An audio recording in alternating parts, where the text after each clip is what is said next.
Sanibonani, welcome to my channel. Ngasho guys, ngasho nina naphila.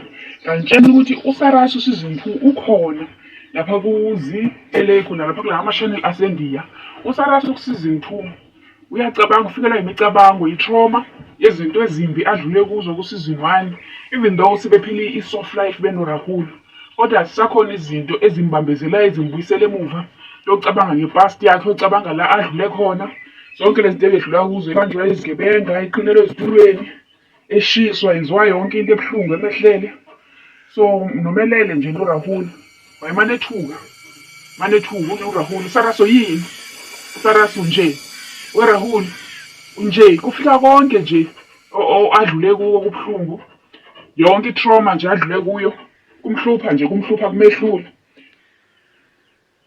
Njengoba ke sazi sonke bangani ukuthi uSarasi udlulile ebunzimeni, udlulile futhi ebuhlungwini, ishisa emlilweni, idliwa izinyoka, ithatha indawo kaRahul, emphuthumisa esibhedlela, unkosikazi engamfuni. Kuningi nje uSarasi adlule kuko obekubuhlungu futhi bekumkhathaza, kodwa wabekezela ngabe kufuneka ebekezelile ngoba umakoti oyintandokazi. Season 2 hayi uhappy uSarasi, uphila kamnandi uRahul nengane yakhe. Nangu uRahul uxoxela umndeni wonke ukuthi uSarasi kwenzakalani ngaye, akekho right. uSarasi uyethuka, unamaphupha amabi, into kaSarasi uyamkhathaza. So umndeni wonke nje ukhathazekile. uRahul ebaxoxela nje kuSarasi ukuthi kwenzakalani ngaye, akekho right uSarasi. So umndeni nangu uzama ukuthola ukuthi kwenzekani kanti ngoSarasi,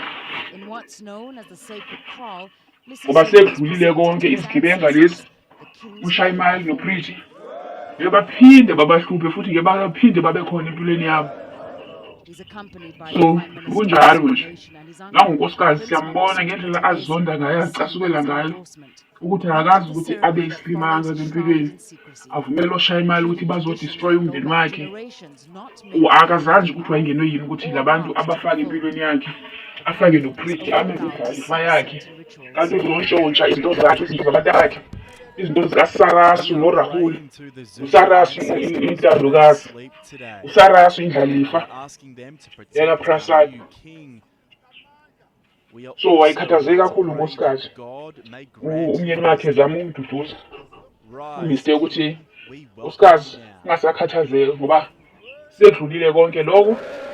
Konke okudala nje asikhohlwe, singasakubheki nokubheka.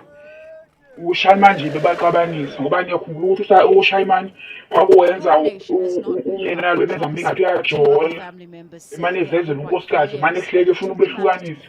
Konke nje lokho konke kuyabuya emzini kaPrasad ukuthi uSathane lo ababemfunisani bathatha inyoka bayifaka endlini.